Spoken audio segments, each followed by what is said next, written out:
नमस्कार दोस्तों, रतन GS classes में एक बार फिर से आप सभी का तहे दिल से हार्दिक हार्दिक अभिनंदन और स्वागत है।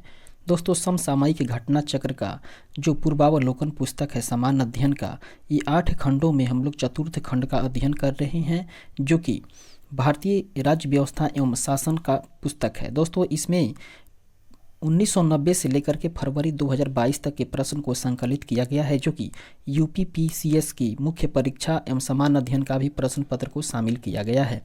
दोस्तों, इस तरीके से इस पुस्तक के बारे में विशेष कुछ जानने की ज़रूरत नहीं है, क्योंकि ये हर एक विद्यार्थी के जहन में ये पुस्तक विद्यमान रहती है और हर एक कोई इसके बारे में डिटेल्स से जानता है।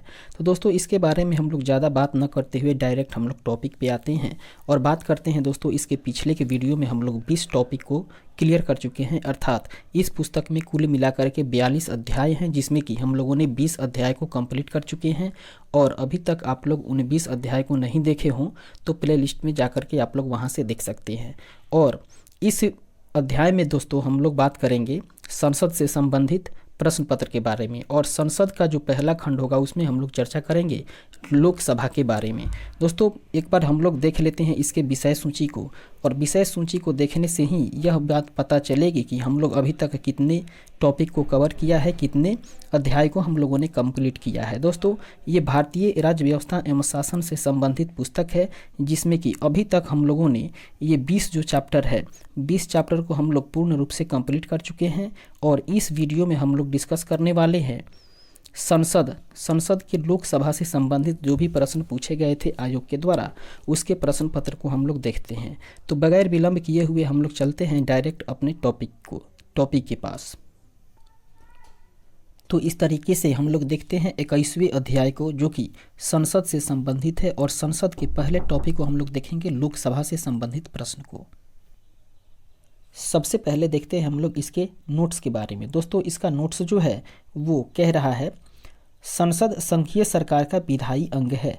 केंद्र स्तर पर यह विधि निर्माण का कार्य संसद द्वारा किया जाता है। दोस्तों, बात करें तो संसद जो है वो संघीय सरकार का विधायी अंग होता है, और केंद्र स्तर पर विधायी निर्माण का कार्य संसद के द्वारा ही किया जाता है। इस तरीके से बात करें तो भारतीय संविधान के भाग 5 के अध्याय 2 के अंतर्गत अनुच्छेद 79 से लेकर के 122 में संसद से संबंधित प्रावधान किए गए हैं। अनुच्छेद 79 के अनुसार संघ के लिए एक संसद होगी, जो राष्ट्रपति और 2 सदनों से मिलकर के बनेगी। अर्थात हम लोग कह सकते हैं कि अनुच्छेद 79 के अनुसार संघ के लिए एक संसद होगी, और ये संसद जो है वो राष्ट्रपति और 2 सदनों अर्थात लोकसभा और राज्यसभा, अर्थात लोकसभा, राज्यसभा और राष्ट्रपति से मिलकर ही संसद का निर्माण होता है, जिसके नाम राज्यसभा और लोकसभा होंगे। दोस्तों, अनुच्छेद 81 के अनुसार लोकसभा राज्यों से 530 से अनधिक और संघ क्षेत्रों से 20 से अनधिक प्रतिनिधि सदस्यों से मिलकर बनेगी।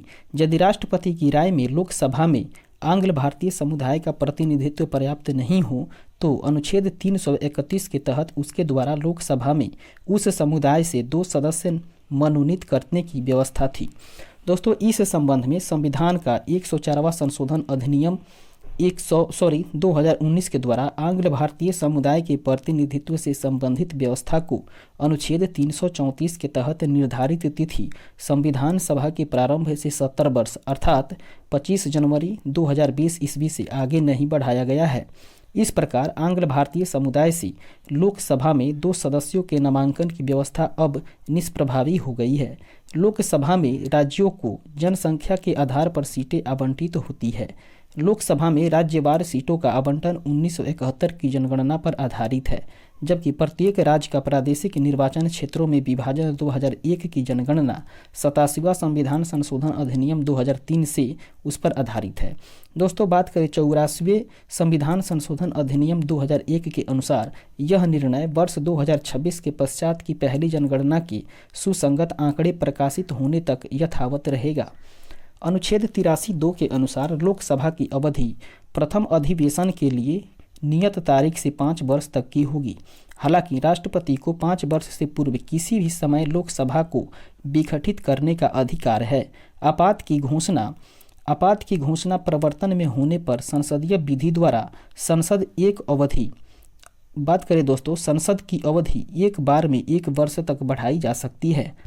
आपात की उद्घोषणा के प्रवर्तन में न रह जाने के पश्चात उसका विस्तार किसी भी दशा में 6 महीने की अवधि से अधिक नहीं होगा। लोकसभा सदस्य बनने के लिए व्यक्ति की न्यूनतम आयु कम से कम 25 वर्ष होनी चाहिए। लोकसभा का स्थगन अध्यक्ष करता है, जबकि सत्रावसान और विघटन राष्ट्रपति करता है। अनुच्छेद 93 के अनुसार लोकसभा के सभी सदस्यों द्वारा अध्यक्ष एवं उपाध्यक्ष का चुनाव लोकसभा के सदस्यों में से किया जाता है। दोस्तों, अनुच्छेद 94 ख के अनुसार लोकसभा का अध्यक्ष अपना त्यागपत्र उपाध्यक्ष को तथा उपाध्यक्ष अपना त्यागपत्र अध्यक्ष को सौंपता है। लोकसभा के अध्यक्ष को लोकसभा के सभी सदस्यों के बहुमत से पारित संकल्प द्वारा हटाया जा सकता है। अनुच्छेद 94 ग। दोस्तों, अनुच्छेद 96 के तहत जब अध्यक्ष या उपाध्यक्ष को पद से हटाने का कोई संकल्प विचाराधीन हो, तब वे सदन में उपस्थित रहते हुए भी पीठासीन नहीं होंगे तथा अध्यक्ष अपने पद से हटाए जाने के संकल्प पर प्रथमतः मत देने का तो हकदार होगा, किंतु मत बराबर होने की स्थिति में वह निर्णायक मत नहीं दे सकेगा। इस तरीके से अगले पॉइंट को देखते हैं, जो कि कह रहा है लोकसभा अध्यक्ष अन्य विषयों पर प्रथमतः मत नहीं देते तथा वे अपना निर्णायक मत का प्रयोग केवल तब करते हैं जब किसी विषय के संदर्भ में हुए मतदान में सत्ता पक्ष एवं विपक्ष दोनों के वोट बराबर अर्थात टाई हो जाते हैं। ये बात बताई गई है दोस्तों अनुच्छेद 101 के तहत। लोकसभा सचिवालय प्रत्यक्ष रूप से लोकसभा अध्यक्ष के अंतर्गत कार्य करता है। इसके बाद में दोस्तों अगला पॉइंट कह रहा है pro tem speaker. Pro tem speaker आम चुनाव के बाद नवनिर्वाचित लोकसभा सदस्यों को शपथ दिलाते हैं। नवनिर्वाचित सदन में लोकसभा अध्यक्ष के चुनाव से पहले लोकसभा के सामान्यतः सबसे वरिष्ठ सदस्य को प्रो टेम स्पीकर के रूप में चुना जाता है। अनुच्छेद 85(1) के अनुसार लोकसभा के एक सत्र की अंतिम बैठक और आगामी सत्र की प्रथम बैठक के बीच 6 माह से अधिक का अंतर नहीं होगा। इस तरीके से अगले पॉइंट को देखें, जो कि कह रहा है इस प्रकार लोकसभा के कम से कम वर्ष में 2 बार सत्र बुलाए जाने आवश्यक हैं। अनुच्छेद 103 के अनुसार अनुच्छेद 100 और उसका खंड 3 के अनुसार लोकसभा या राज्यसभा का कोरम अर्थात गणपूर्ति कुल सदस्य संख्या का 1/10 भाग होता है। मुख्य विपक्षी दल की मान्यता हेतु भी यही सदस्य संख्या आवश्यक है। उत्तर प्रदेश राज्यसभा में सर्वाधिक प्रतिनिधित्व अर्थात 80 प्रतिनिधित्व भेजता है। दोस्तों, इसके बाद क्रमशः महाराष्ट्र 48 तथा पश्चिम बंगाल 42 का स्थान आता है। वर्तमान में 6 जनवरी 2022 से लोकसभा निर्वाचन क्षेत्र के लिए प्रत्याशी हेतु चुनाव व्यय की अधिकतम सीमा जो है वो 95 लाख रुपया, कुछ राज्यों में संघीय क्षेत्रों में 75 लाख रुपये है तथा संविधान निर्वाचन क्षेत्र के लिए 40 लाख रुपये, कुछ राज्यों या संघीय क्षेत्रों में 28 लाख रुपये निर्धारित की गई है। लोकसभा का प्रथम चुनाव 25 अक्टूबर 1951 ईस्वी से लेकर के 21 फरवरी 1952 ईस्वी तक चला था। यह चुनाव 489 सीटों के लिए हुआ था। प्रथम लोकसभा का पहला अधिवेशन 13 मई 1992 ईस्वी को हुआ था। 15 मई 1992 ईस्वी को गणेश वासुदेव मावलंकर लोकसभा के प्रथम अध्यक्ष बने तथा 27 फरवरी 1956 ईस्वी तक अर्थात उनकी मृत्यु तक वे इस पद पे बने रहे थे। पहली लोकसभा के शेष कार्यकाल के लिए तत्कालीन उपाध्यक्ष एम अनंत शयनम अयंगर लोकसभा अध्यक्ष 8 मार्च 1956 ईस्वी को बने थे, जो कि द्वितीय लोकसभा के भी अध्यक्ष रहे। दोस्तों, वर्ष 1954 ईस्वी में जेबी कृपलानी सहित विपक्ष के 21 सांसदों द्वारा लोकसभा के प्रथम अध्यक्ष जीबी मावलंकर के विरुद्ध अविश्वास प्रस्ताव लाया गया था, जिसे लोकसभा द्वारा अस्वीकृत कर दिया गया। लोकसभा की प्रथम महिला अध्यक्ष मीरा कुमार, जो कि 2009 से 14 तक थी और वर्तमान में लोकसभा का अध्यक्ष जो है वो ओम बिड़ला है। इस तरीके से आगे बढ़ते हैं। अब इससे संबंधित प्रश्न कोश को देखते हैं। दोस्तों, इससे संबंधित क्या क्या प्रश्न पूछे गए थे उसको देखते हैं और उसके तहत देखते हैं पहले प्रश्न को, जो कि कह रहा है लोकसभा के लिए चुनाव में निर्वाचित होने के लिए किसी व्यक्ति के लिए न्यूनतम आयु सीमा कितनी है। दोस्तों, इसका राइट आंसर हो जाएगा 25 वर्ष। ऑप्शन नंबर सी इसका सही आंसर होगा।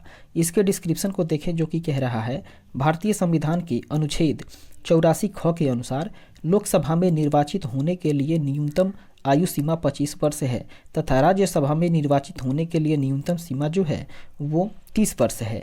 इस तरीके से दूसरे प्रश्न को देखें जो कि कह रहा है संसद सदस्य हेतु या संसद सदस्य बनने हेतु न्यूनतम उम्र क्या है। इसका राइट आंसर होगा दोस्तों 25 वर्ष होनी चाहिए। ऑप्शन नंबर सी इसका सही आंसर होगा। इसके डिस्क्रिप्शन को हम लोग ऊपर के प्रश्न में देख चुके हैं और अब देखते हैं तीसरे प्रश्न को जो कि कह रहा है लोकसभा का सदस्य चुने जाने के लिए एक व्यक्ति को किस आयु से कम का नहीं होना चाहिए, अर्थात उसे 25 वर्ष की आयु से कम नहीं होनी चाहिए। ऑप्शन नंबर सी इसका राइट आंसर होगा। आगे बढ़ते हैं चौथे प्रश्न को देखें जो कि कह रहा है लोकसभा के लिए निर्वाचन के बारे में निम्नलिखित में से कौन सा कथन सही नहीं है। दोस्तों कौन सा कथन सही नहीं है इसके बारे में देखें तो इसका राइट आंसर हो जाएगा ऑप्शन नंबर सी, अर्थात निर्वाचनों के लिए मतदाताओं की सूची को राष्ट्रपति के निर्देशन और नियंत्रण में तैयार किया जाता है। ये कथन सही नहीं है। ऑप्शन नंबर सी इसका राइट आंसर होगा। देखते हैं इसके डिस्क्रिप्शन को जो कि कह रहा है भारत में संसद और प्रत्येक राज्य के विधानमंडल के लिए कराए जाने वाले सभी निर्वाचनों तथा राष्ट्रपति और उपराष्ट्रपति के पदों के लिए मतदान सूची अर्थात निर्वाचक नामावली को तैयार कराने का कार्य केंद्रीय निर्वाचन आयोग के निर्देशन और नियंत्रण में किया जाता है। अनुच्छेद 324 एक अन्य प्रश्न का जो कथन है वो बिल्कुल सही है। इस तरीके से आगे बढ़ते हैं, नेक्स्ट क्वेश्चन को देखते हैं। तो इस तरीके से देखते हैं 5वें नंबर प्रश्न को जो कि कह रहा है लोकसभा के निर्वाचन के लिए नामांकन पत्र। दोस्तों लोकसभा के निर्वाचन के लिए नामांकन पत्र की बात करें तो वो भारत के किसी नागरिक के द्वारा जिसका नाम किसी निर्वाचन क्षेत्र की मतदाता सूची में है इसके दाखिल किया जा सकता है। ऑप्शन नंबर सी इसका राइट आंसर हो जाएगा। आगे बढ़ते हैं और देखते हैं इसके डिस्क्रिप्शन को जो कि कह रहा है लोक प्रतिनिधित्व अधिनियम 1951 की धारा 4 के अनुसार लोकसभा सदस्य के निर्वाचन के लिए किसी भी सामान्य कोट सीट जैसे कि सिक्किम के अतिरिक्त दोस्तों उस सीट से नामांकन पत्र दाखिल करने के लिए किसी नागरिक को किसी भी राज्य या संघ राज्य क्षेत्र के किसी निर्वाचन क्षेत्र का पंजीकृत मतदाता होना चाहिए। अनुसूचित जातियों के लिए आरक्षित लोकसभा सीटों पर नामांकन के लिए किसी भी राज्य की अनुसूचित जाति का सदस्य होना तथा किसी भी संसदीय निर्वाचन क्षेत्र में पंजीकृत मतदाता होना आवश्यक है। असम के स्वायत्तशासी जिलों और लक्षद्वीप के अनुसूचित जनजातियों के लिए आरक्षित लोकसभा सीटों पर नामांकन हेतु उसी क्षेत्र की अनुसूचित जनजाति का होना तथा उसी स्वायत्तशासी जिले अर्थात असम और संघीय क्षेत्र लक्षद्वीप का पंजीकृत मतदाता होना आवश्यक है। जबकि देश की अन्य अनुसूचित जनजाति के लिए आरक्षित सीटों पर नामांकन हेतु किसी भी राज्य की असम के जनजातीय क्षेत्रों के अतिरिक्त किसी भी राज्य की अनुसूचित जनजाति का सदस्य होना और किसी भी संसदीय निर्वाचन क्षेत्र में पंजीकृत मतदाता होना आवश्यक है। सिक्किम के लोकसभा सीट पर नामांकन हेतु उसी संसदीय क्षेत्र का पंजीकृत मतदाता होना आवश्यक है। वर्ष 2003 में सरकार के द्वारा राज्यसभा के निर्वाचन के लिए उसी राज्य में पंजीकृत मतदाता होने की बाध्यता को समाप्त कर दिया गया। आगे बढ़ते हैं, छठे नंबर प्रश्न को देखें जो कि कह रहा है लोकसभा में राज्यों को किस आधार पर सीटें आवंटित होती है। दोस्तों लोकसभा में राज्यों को बात करें तो वो जनसंख्या के आधार पर ही सीटें आवंटित होती है। ऑप्शन नंबर ए इसका राइट आंसर होगा, जनसंख्या। इसके डिस्क्रिप्शन को देखें जो कि कह रहा है लोकसभा के सदस्यों के चुनाव के प्रयोजन के लिए प्रत्येक राज्य को प्रादेशिक निर्वाचन क्षेत्रों में विभक्त कर दिया जाता है। प्रत्येक राज्य को प्रादेशिक निर्वाचन क्षेत्रों में ऐसी रीति से विभाजित किया जाता है कि प्रत्येक निर्वाचन क्षेत्र की जनसंख्या तथा उसके लिए नियत किए गए सदस्यों की संख्या का अनुपात समस्त राज्य में यथासाध्य एक ही हो तथा प्रत्येक राज्य के लिए लोकसभा के स्थानों की संख्या का बंटवारा ऐसी रीति से किया जाएगा कि स्थानों की संख्या से राज्य की जनसंख्या का अनुपात समस्त राज्यों के लिए यथासाध्य एक ही हो। अनुच्छेद 82 2 क एवं ख के तहत दोस्तों इस प्रकार संविधान लोकसभा के निर्वाचन में प्रतिनिधित्व की एक रूपता जनसंख्या के आधार पर दो प्रकार से स्थापित करने का उपबंध करता है, एक विभिन्न राज्यों में और दूसरा जो है वो एक राज्य के विभिन्न निर्वाचन क्षेत्रों में। आगे बढ़ते हैं और देखते हैं 7वें नंबर प्रश्न को जो कि कह रहा है भारत के संविधान के अनुच्छेद 82 के अनुसार लोकसभा की सीटों का राज्यों के मध्य आवंटन डैश जनगणना के आधार पर है। अर्थात भारत के संविधान के अनुच्छेद 82 के अनुसार लोकसभा की सीटों का राज्यों के मध्य आवंटन जो है वो 1971 की जनगणना के आधार पर है। ऑप्शन नंबर बी इसका राइट आंसर होगा। इसके डिस्क्रिप्शन को देखें जो कि कह रहा है, संविधान के अनुच्छेद 81 एवं अनुच्छेद 82 के अनुसार लोकसभा की सीटों का राज्यों के मध्य आवंटन 1971 की जनगणना के आधार पर है। यह व्यवस्था पहले वर्ष 2000 ईस्वी तक के लिए थी, परंतु 84वें संविधान संशोधन अधिनियम 2001 द्वारा इसे 2026 के पश्चात की गई पहली जनगणना के सुसंगत आंकड़े प्रकाशित होने तक संशोधित न किए जाने का प्रावधान किया गया है। इस तरीके से आगे बढ़ते हैं और देखते हैं 8वें नंबर प्रश्न को जो कि कह रहा है, वर्तमान लोकसभा में प्रत्येक राज्य के लिए स्थानों का आवंटन आधारित है। दोस्तों वर्तमान लोकसभा में प्रत्येक राज्य के लिए स्थानों का आवंटन जो है वो 1971 की जनगणना पर आधारित है। ऑप्शन नंबर सी इसका राइट आंसर हो जाएगा।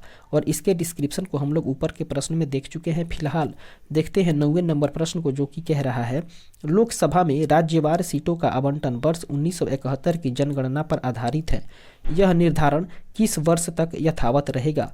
दोस्तों यह निर्धारण जो है वो वर्ष 2031 तक यथावत रहेगा। ऑप्शन नंबर ए इसका राइट आंसर हो जाएगा।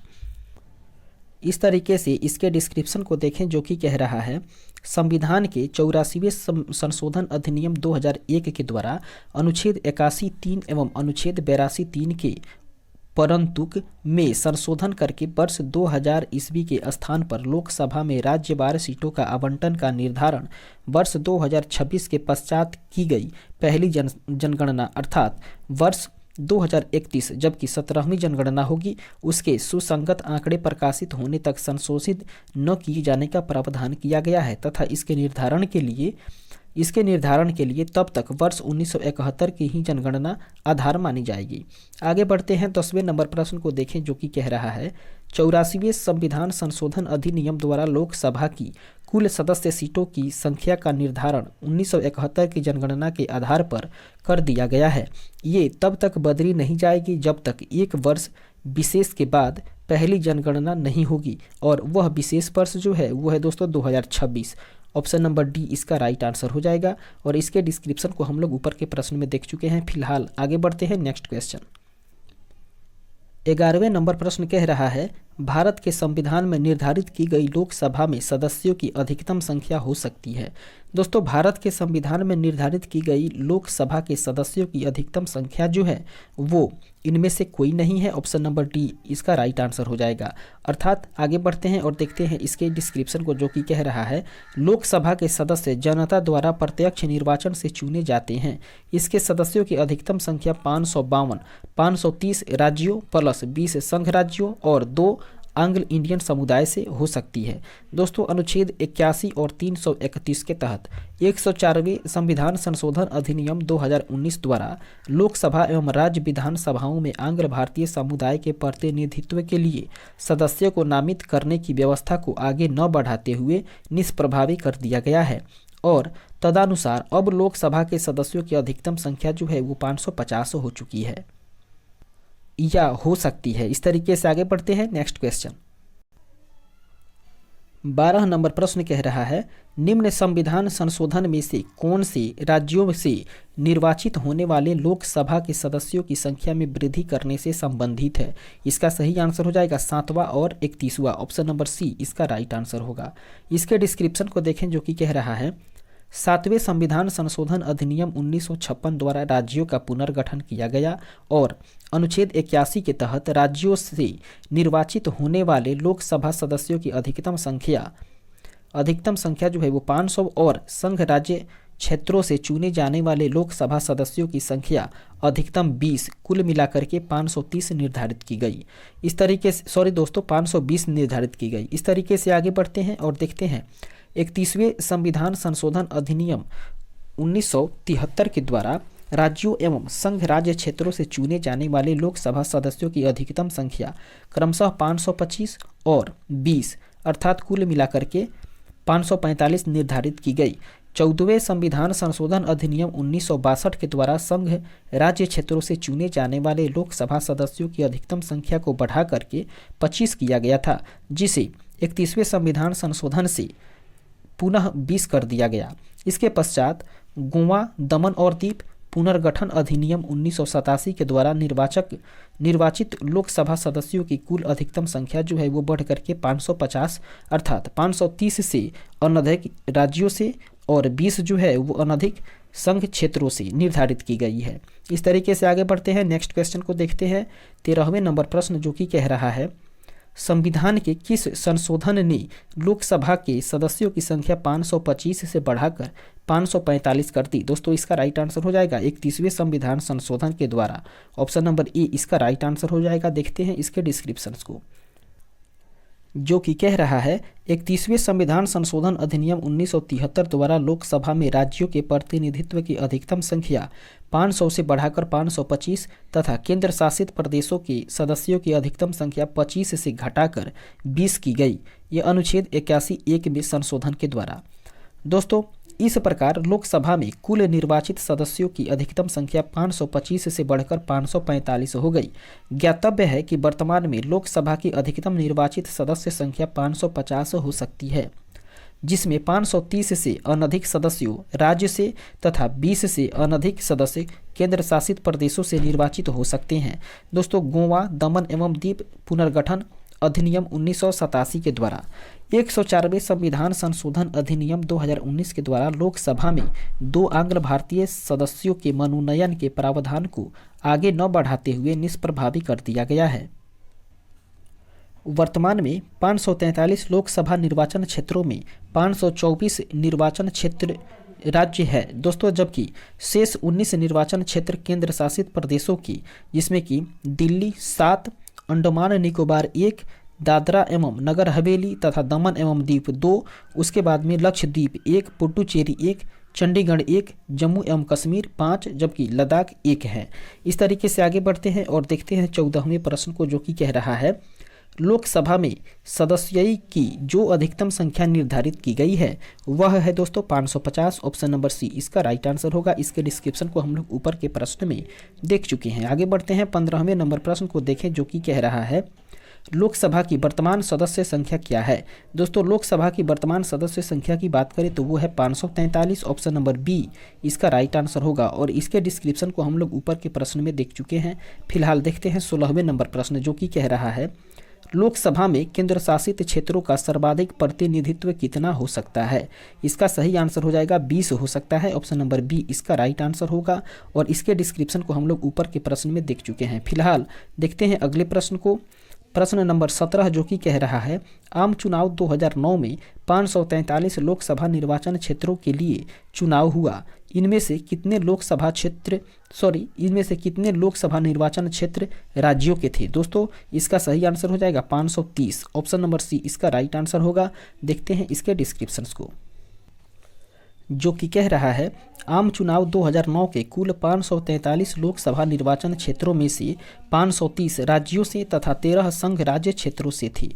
जम्मू और कश्मीर राज्य के 2 संघ राज्य क्षेत्रों में परिवर्तन के बाद वर्तमान में 524 निर्वाचन क्षेत्र राज्यों से तथा 19 संघ राज्य क्षेत्रों से हैं। इस तरीके से नेक्स्ट क्वेश्चन को देखते हैं 18 नंबर प्रश्न, जो कि कह रहा है लोकसभा में केंद्र शासित प्रदेशों के लिए कितनी सीटें या स्थान आरक्षित है? इसका सही आंसर हो जाएगा 20 सीटें। ऑप्शन नंबर ए इसका राइट आंसर होगा। इसके डिस्क्रिप्शन को देखें, जो कि कह रहा है संविधान के अनुच्छेद 81 अर्थात 31वें संविधान संशोधन 1973 तथा गोवा, दमन एवं दीव पुनर्गठन अधिनियम 1987 के द्वारा यथा संशोधित के अनुसार लोकसभा के लिए अधिकतम 530 सदस्य राज्यों के निर्वाचन क्षेत्रों से तथा अधिकतम 20 सदस्य केंद्र शासित प्रदेशों से निर्वाचित हो सकते हैं। वर्तमान में संघ राज्य क्षेत्रों की लोकसभा सीटों की निर्धारित संख्या 19, जिसमें कि दिल्ली 7, अंडमान निकोबार 1, चंडीगढ़ 1, दादरा और नगर हवेली तथा दमन एवं दीव 2, लक्षद्वीप 1, पुडुचेरी 1 तथा जम्मू एवं कश्मीर 5 और लद्दाख की बात करें तो केवल 1। दोस्तों जबकि राज्यसभा में यह निर्धारित संख्या जो है वो 8 है, जिसमें से दिल्ली से 3, पुडुचेरी से 1 और जम्मू कश्मीर से 4। इस तरीके से आगे बढ़ते हैं और 19वें नंबर प्रश्न को देखें, जो कि कह रहा है भारतीय संविधान के किस अनुच्छेद के अंतर्गत लोकसभा में अनुसूचित जनजातियों के अनुसूचित जातियों के आरक्षण का प्रावधान किया गया है। अर्थात भारतीय संविधान के किस अनुच्छेद के अंतर्गत लोकसभा में अनुसूचित जातियों के आरक्षण का प्रावधान किया गया है, वो किया गया है दोस्तों अनुच्छेद 330 में। ऑप्शन नंबर ए इसका राइट आंसर होगा, अनुच्छेद 330। देखते हैं इसके डिस्क्रिप्शन को, जो कि कह रहा है भारतीय संविधान के अनुच्छेद 330 एक के उपखंड क के तहत लोकसभा में अनुसूचित जातियों के लिए आरक्षण का प्रावधान किया गया है।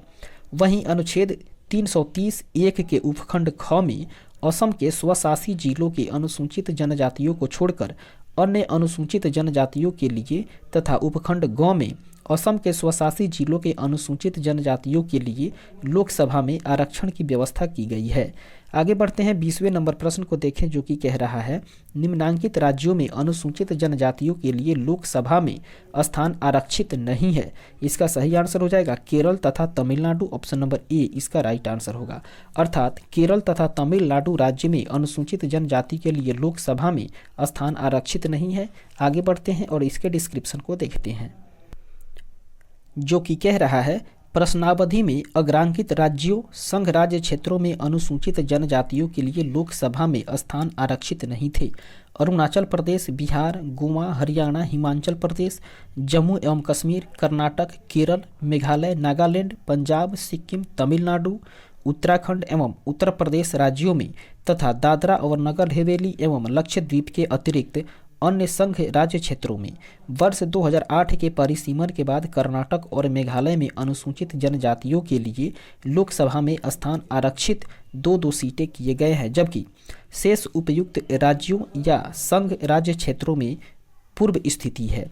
इस प्रकार वर्तमान में विकल्प ए सही उत्तर है। वर्तमान में अनुसूचित जातियों के लिए लोकसभा में अरुणाचल प्रदेश, गोवा, मणिपुर, मेघालय, मिजोरम, नागालैंड, सिक्किम और त्रिपुरा राज्यों में तथा दिल्ली को छोड़कर अन्य सभी संघ राज्य क्षेत्रों, जम्मू और कश्मीर एवं लद्दाख के सहित बात करें तो उसमें स्थान आरक्षित नहीं है। आगे बढ़ते हैं नेक्स्ट क्वेश्चन को। 21 नंबर प्रश्न कह रहा है किस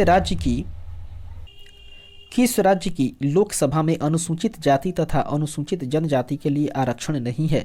इसका सही आंसर हो जाएगा दोस्तों अरुणाचल प्रदेश और जम्मू तथा कश्मीर। अर्थात ऑप्शन नंबर ए और बी इसका राइट आंसर हो जाएगा। इसके डिस्क्रिप्शन को हम लोग ऊपर के प्रश्न में देख चुके हैं।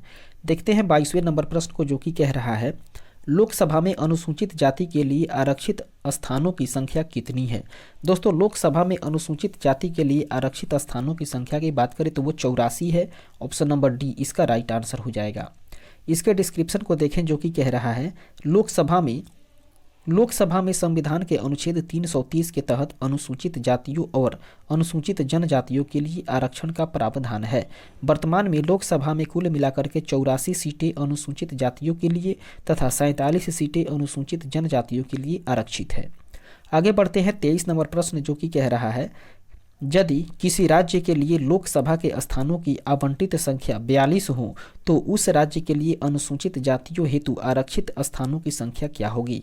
दोस्तों इसके लिए जो है वो स्टार मार्किंग की गई है। फिलहाल हम लोग देखते हैं इसके डिस्क्रिप्शंस को, जो कि कह रहा है अनुच्छेद 330(2) के अधीन किसी राज्य या संघ राज्य क्षेत्र में अनुसूचित जातियों या अनुसूचित जनजातियों के लिए आरक्षित स्थानों की संख्या का अनुपात लोकसभा में उस राज्य या संघ राज्य क्षेत्र को आवंटित स्थानों की कुल संख्या से वही होगा जो उस राज्य या राज्य क्षेत्र की अनुसूचित जातियों की अथवा उस राज्य या संघ राज्य क्षेत्र की या उस राज्य या संघ राज्य क्षेत्र के भाग की अनुसूचित जनजातियों की जिनके संबंध में स्थान इस प्रकार आरक्षित है। जनसंख्या का अनुपात उस राज्य या संघ राज्य क्षेत्र की कुल जनसंख्या से है। उदाहरण के तौर पे बात करें तो वर्ष 1996 ईस्वी में पश्चिम बंगाल एवं तत्कालिक आंध्र प्रदेश में लोकसभा सदस्यों की संख्या 42 थी, जिसमें अनुसूचित जातियों के लिए आरक्षित सीटें की बात करें तो वो क्रमशः 8 एवं 6 थी। वर्ष 2008 के परिसीमन के बाद इन दोनों राज्यों में अनुसूचित जातियों के लिए आरक्षित स्थान क्रमशः 10 एवं 7 थे। वर्तमान में तेलंगाना राज्य के गठन के बाद आंध्र प्रदेश तथा तेलंगाना में अनुसूचित जातियों के लिए आरक्षित स्थान क्रमशः 4 और 3 है। तदनुसार अब सॉरी दोस्तों, लोकसभा सीटों वाला एकमात्र राज्य पश्चिम बंगाल है, जहां अनुसूचित जातियों के लिए 10 तथा अनुसूचित जनजातियों के लिए 2 लोकसभा सीटें आरक्षित है। इस तरीके से आगे बढ़ते हैं और देखते हैं 24वें नंबर प्रश्न को, जो कि कह रहा है लोकसभा में अनुसूचित जनजातियों के लिए निम्न में से किस राज्य में सर्वाधिक आरक्षित सीटें हैं। इसका सही आंसर हो जाएगा मध्य प्रदेश राज्य, ऑप्शन नंबर सी इसका राइट आंसर होगा। इसके डिस्क्रिप्शन को देखें, जो कि कह रहा है वर्ष 2008 के परिसीमन के बाद देश के सभी राज्यों में लोकसभा में अनुसूचित जनजातियों के लिए सर्वाधिक आरक्षित सीटें मध्य प्रदेश में है, जहां पर 6 है। वहीं उत्तर प्रदेश एवं बिहार में ऐसी सीटों की संख्या 0 है, जबकि गुजरात में सीटों की संख्या जो है वो 4 है। आगे बढ़ते हैं नेक्स्ट क्वेश्चन। इस तरीके से 25 नंबर प्रश्न, जो कि कह रहा है निम्नलिखित में से कौन सा राज्य लोकसभा में अनुसूचित जनजातियों की सर्वाधिक प्रतिनिधि निर्वाचित करता है। इसका सही आंसर हो जाएगा Madhya Pradesh, option number C इसका राइट आंसर होगा। इसका डिस्क्रिप्शन को हम लोग अभी अभी ऊपर के प्रश्न में देखे हैं। फिलहाल देखते हैं अगले प्रश्न को। 26 नंबर प्रश्न, जो कि कह रहा है लोकसभा में आंग्ल भारतीय समुदाय से सदस्य मनोनीत करने की शक्ति किसके पास है। इसका सही आंसर हो जाएगा दोस्तों, इसमें स्टार मार्किंग की गई है। फिलहाल हम लोग देखते हैं इसके डिस्क्रिप्शंस को, जो कि कह रहा है अनुच्छेद 331 के अनुसार यदि राष्ट्रपति की राय में लोकसभा में आंग्ल भारतीय समुदाय का प्रतिनिधित्व पर्याप्त नहीं है तो वह इस समुदाय के अधिकतम 2 सदस्यों को मनोनीत कर सकता है। यह प्रावधान मूल संविधान में अनुच्छेद 334 के तहत केवल 10 वर्षों की अवधि के लिए था, जिसे क्रमिक रूप से संविधान संशोधनों के द्वारा आगे बढ़ाया जाता रहा था। 95वें संविधान संशोधन अधिनियम 2009 के द्वारा यह अवधि संविधान के प्रारंभ से 70 वर्ष तक निर्धारित की गई थी। 104वें संविधान संशोधन अधिनियम 2019 के द्वारा अनुच्छेद 334 में संशोधन करके लोकसभा एवं राज्य विधानसभाओं में अनुसूचित जातियों और अनुसूचित जनजातियों के लिए आरक्षण की अवधि को तो 70 वर्ष से बढ़ाकर 80 वर्ष किया गया, परंतु आंग्ल भारतीय सदस्यों के नामांकन के प्रावधान को 70 वर्ष के बाद निष्प्रभावी कर दिया गया है। आगे बढ़ते हैं 27 नंबर प्रश्न, जो कि कह रहा है राष्ट्रपति आंग्ल भारतीय समुदाय से कितने सदस्यों को नामित कर सकता है यदि वह इस राय का है कि लोकसभा में इस समुदाय का पर्याप्त प्रतिनिधित्व नहीं है। दोस्तों, इसके लिए स्टार मार्किंग की गई है आयोग के द्वारा। हम लोग इसके डिस्क्रिप्शन को ऊपर के प्रश्न में देख चुके हैं। फिलहाल आगे बढ़ते हैं, देखते हैं अगले प्रश्न को। 28 नंबर प्रश्न, जो कि कह रहा है भारत का राष्ट्रपति लोकसभा में 2 सदस्यों को निम्न में से किसका प्रतिनिधित्व करने के लिए मनोनीत कर सकता है। दोस्तों, इसके लिए स्टार मार्किंग किया गया है आयोग के द्वारा। और आगे बढ़ते हैं, देखते हैं अगले प्रश्न को। 29 नंबर प्रश्न, जो कि कह रहा है लोकसभा को कार्यकाल पूरा होने के पहले भंग किया जा सकता है। दोस्तों, लोकसभा को कार्यकाल पूरा होने के पहले ही भंग किया जा सकता है प्रधानमंत्री की सिफारिश पर राष्ट्रपति के द्वारा, ऑप्शन नंबर डी इसका राइट आंसर होगा। इसके डिस्क्रिप्शन को देखें, जो कि कह रहा है अनुच्छेद 85(2) का उपखंड ख के अनुसार लोकसभा को कार्यकाल पूरा होने से पहले भंग किया जा सकता है। ऐसा प्रधानमंत्री मंत्रिपरिषद की सिफारिश पर राष्ट्रपति के द्वारा किया जा सकता है। हालांकि यदि मंत्रिपरिषद ने लोकसभा में बहुमत खो दिया है तो ऐसी मंत्रिपरिषद की सलाह पर लोकसभा को समय पूर्व भंग करने की बजाय राष्ट्रपति नई सरकार बना सकने की संभावना के संदर्भ में स्वविवेक का प्रयोग भी कर सकता है। आगे बढ़ते हैं, नेक्स्ट क्वेश्चन। 30 नंबर प्रश्न कह रहा है लोकसभा को उसके कार्यकाल की समाप्ति के पूर्व ही भंग किया जा सकता है। इसका सही आंसर हो जाएगा दोस्तों राष्ट्रपति के द्वारा मंत्रिपरिषद की सलाह पर, ऑप्शन नंबर सी इसका राइट आंसर होगा। और इसके डिस्क्रिप्शन को अभी अभी हम लोगों ने देखा है। फिलहाल देखते हैं अगले प्रश्न को।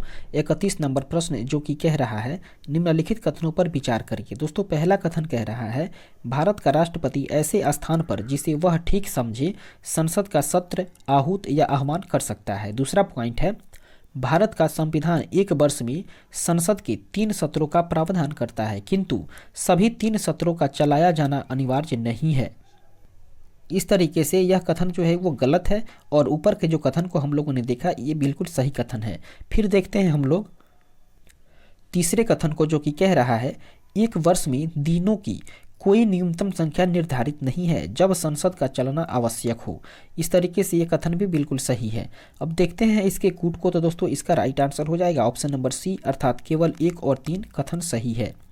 इसके डिस्क्रिप्शन को देखें जो कि कह रहा है भारतीय संविधान के अनुच्छेद 85(1) में वर्णित है कि राष्ट्रपति समय समय पर संसद के प्रत्येक सदन को ऐसे समय और स्थान पर जो वह ठीक समझे अधिवेशन के लिए आहूत करेगा, किंतु उसके एक सत्र की अंतिम बैठक और आगामी सत्र की प्रथम बैठक के लिए नियत तारीख से नियत तारीख के बीच 6 मास का अंतर नहीं होगा। अतः इससे स्पष्ट है कि भारत का राष्ट्रपति ऐसे स्थान पर जिसे वह ठीक समझे संसद का सत्र आहूत या आह्वान कर सकता है। इसके बाद में देखें दोस्तों अनुच्छेद 85(1) के बारे में, तो अनुच्छेद 85(1) से यह अर्थ भी लगाया जा सकता है कि 2 अधिवेशन बैठकों के मध्य 6 मास का अधिक का अंतर नहीं होगा। अतः संविधान 1 वर्ष में संसद की न्यूनतम 2 सत्रों का प्रावधान करता है, परंतु 1 वर्ष में दिनों की कोई न्यूनतम संख्या निर्धारित नहीं है जब संसद का चलना आवश्यक हो। आगे बढ़ते हैं 32 नंबर प्रश्न जो कि कह रहा है लोकसभा की बैठक समाप्त की जा सकती है। दोस्तों लोकसभा की बैठक जो है वो उपयुक्त सभी के द्वारा समाप्त की जा सकती है, अर्थात स्थगन के द्वारा, सत्रावसान के द्वारा और विघटन के द्वारा। इन तीनों की प्रक्रिया के द्वारा ही लोकसभा की बैठक को समाप्त किया जा सकता है। ऑप्शन नंबर डी इसका राइट आंसर होगा। देखते हैं इसके डिस्क्रिप्शन को जो कि कह रहा है लोकसभा की बैठक स्थगन, सत्रावसान तथा विघटन के द्वारा समाप्त की जा सकती है। स्थगन लोकसभा अध्यक्ष करता है जबकि सत्रावसान अनुच्छेद 85(2) क के अनुसार और विघटन जो है वो 85(2) ख के अनुसार राष्ट्रपति करता है। आगे बढ़ते हैं नेक्स्ट क्वेश्चन को देखते हैं। 33 नंबर प्रश्न कह रहा है निम्नलिखित में से कौन लोकसभा के सत्र का अवसान करने के लिए प्राधिकृत है। इसका सही आंसर हो जाएगा दोस्तों राष्ट्रपति। ऑप्शन नंबर डी इसका राइट आंसर होगा। हम लोगों ने अभी अभी इसके डिस्क्रिप्शन को ऊपर के प्रश्न में देखा है। फिलहाल देखते हैं 34वें नंबर प्रश्न को जो कि कह रहा है लोकसभा का कार्यकाल। दोस्तों लोकसभा का कार्यकाल जो है वो आपातकाल की घोषणा के दौरान एक बार में 1 वर्ष तक के लिए बढ़ाया जा सकता है। ऑप्शन नंबर सी इसका राइट आंसर हो जाएगा। इसके डिस्क्रिप्शन को देखें जो कि कह रहा है अनुच्छेद 83(2) के परंतुक के अनुसार लोकसभा का कार्यकाल आपातकाल की उद्घोषणा के प्रवर्तन में रहने के दौरान संसदीय विधि द्वारा एक बार में 1 वर्ष तक के लिए बढ़ाया जा सकता है। तथापि आपात उद्घोषणा के प्रवर्तन में न रह जाने की स्थिति में उसका विस्तार किसी भी दशा में 6 माह की अवधि से अधिक नहीं होगा। आगे बढ़ते हैं देखते हैं 35 नंबर प्रश्न जो कि कह रहा है लोकसभा के कम से कम कितने सत्र बुलाए जाते हैं। दोस्तों लोकसभा के कम से कम वर्ष में 2 बार सत्र बुलाए जाते हैं। ऑप्शन नंबर बी इसका राइट आंसर होगा। और देखते हैं इसके डिस्क्रिप्शन को जो कि कह रहा है अनुच्छेद 85(1) के अनुसार लोकसभा के एक सत्र की अंतिम बैठक और आगामी सत्र की प्रथम बैठक के बीच 6 माह की अधिक का अंतर नहीं होगा। इस प्रकार लोकसभा के कम से कम वर्ष में 2 बार सत्र बुलाए जाते हैं। आगे बढ़ते हैं 36 नंबर प्रश्न जो कि कह रहा है लोकसभा का कोरम कुल सदस्य संख्या का कितना होता है। दोस्तों लोकसभा के कोरम की बात करें तो वो कुल सदस्य संख्या का 1/10 होता है। ऑप्शन नंबर डी इसका राइट आंसर होगा। इसके डिस्क्रिप्शन को देखें जो कि कह रहा है अनुच्छेद 100 उसका खंड 3 के अनुसार लोकसभा या राज्यसभा का कोरम या गणपूर्ति कुल सदस्य संख्या का 1/10 भाग होता है। मुख्य विपक्षी दल की मान्यता हेतु भी यही सदस्य संख्या आवश्यक है। आगे बढ़ते हैं नेक्स्ट क्वेश्चन। 37 नंबर प्रश्न कह रहा है लोकसभा का अधिवेशन गठित करने हेतु गणपूर्ति या कोरम कितनी है। दोस्तों सदन के सदस्यों की कुल संख्या का 10वां भाग होना चाहिए। ऑप्शन नंबर बी इसका राइट आंसर होगा। आगे बढ़ते हैं देखते हैं इसके अगले प्रश्न को। 38 नंबर प्रश्न कह रहा है लोकसभा और राज्यसभा में गणपूर्ति संख्या है। दोस्तों इसका सही आंसर हो जाएगा कुल सदस्य का 1/10वां भाग। ऑप्शन नंबर सी इसका राइट आंसर होगा। इसके डिस्क्रिप्शन को हम लोग ऊपर के प्रश्न में देख चुके हैं। 39 नंबर प्रश्न कह रहा है कौन सा राज्य सबसे अधिक प्रतिनिधि लोकसभा में भेजता है। इसका सही आंसर हो जाएगा दोस्तों उत्तर प्रदेश राज्य। ऑप्शन नंबर डी इसका राइट आंसर होगा। बात करें दोस्तों इसके डिस्क्रिप्शन की तो कह रहा है उत्तर प्रदेश लोकसभा और राज्यसभा में सर्वाधिक प्रतिनिधि क्रमशः 80 एवं 31 भेजता है। अर्थात उत्तर प्रदेश राज्य जो है वो लोकसभा और राज्यसभा में सबसे अधिक प्रतिनिधि दोस्तों लोकसभा में वो 80 प्रतिनिधि को भेजता है जबकि राज्यसभा में 31 प्रतिनिधि को भेजता है। विकल्प में दिए गए अन्य राज्यों की लोकसभा में सदस्यता जो है वो इस प्रकार से है बिहार की 40 है, मध्य प्रदेश की 29 और पश्चिम बंगाल की 42 है। आगे बढ़ते हैं 40 नंबर प्रश्न जो कि कह रहा है भारत में किस राज्य का लोकसभा व राज्यसभा में प्रतिनिधित्व सर्वाधिक है। दोस्तों वो है Uttar Pradesh. Option number A इसका राइट आंसर हो जाएगा, उत्तर प्रदेश। अभी हम लोगों ने इसके डिस्क्रिप्शन को देखा है। देखते हैं 41 नंबर प्रश्न जो कि कह रहा है जहां तक लोकसभा में प्रतिनिधित्व का प्रश्न है तो कौन सा राज्य दूसरे तथा तीसरे दर्जे पर है। इसके लिए दोस्तों दूसरे स्थान पर हो जाएगा दोस्तों महाराष्ट्र, और तीसरे स्थान की बात करें तो वो हो जाएगा पश्चिम बंगाल, जो कि सही ऑप्शंस में नहीं दिए हुए हैं। इस तरीके से आयोग के द्वारा इसे स्टार मार्किंग की गई है। और देखते हैं इसके डिस्क्रिप्शन को जो कि कह रहा है प्रश्न काल में बिहार एवं मध्य प्रदेश का विभाजन नहीं हुआ था। दोस्तों उस समय अर्थात ये जो प्रश्न की गई है दोस्तों 1994 से की गई है, और इसके अनुसार जो बात करें तो दोस्तों बिहार एवं मध्य प्रदेश का विभाजन नहीं हुआ था। उस समय बिहार में लोकसभा सीटों की संख्या 54 तथा महाराष्ट्र में 48 थी। बिहार एवं मध्य प्रदेश के विभाजन के पश्चात उसकी लोकसभा सीटों की संख्या में परिवर्तन आ गया है, और इस प्रकार से स्थिति अब हो गई है। प्रथम स्थान पर है उत्तर प्रदेश जो कि 80 सीटों के साथ, और वहीं द्वितीय स्थान पर बात करें महाराष्ट्र की 48 सीट के साथ, जबकि तृतीय स्थान पर है पश्चिम बंगाल 42 सीट के साथ। इसके बाद बिहार की बात करें तो दोस्तों 40 सीट है, तमिलनाडु की 39 और मध्य प्रदेश की 29 सीटें। आगे बढ़ते हैं नेक्स्ट क्वेश्चन। 42 नंबर प्रश्न कह रहा है उत्तर प्रदेश के बाद लोकसभा में सर्वाधिक स्थानों का आवंटन किया गया है। दोस्तों वो किया गया है महाराष्ट्र को। ऑप्शन नंबर सी इसका राइट आंसर होगा।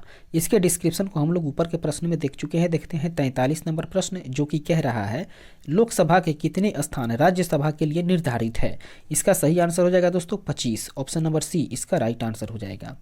इसके डिस्क्रिप्शन को देखें जो कि कह रहा है लोकसभा में राजस्थान हेतु 25 सीटें निर्धारित हैं, जिनमें 4 अनुसूचित जातियां और 3 सीटें जो है वो अनुसूचित जनजातियों के लिए आरक्षित हैं।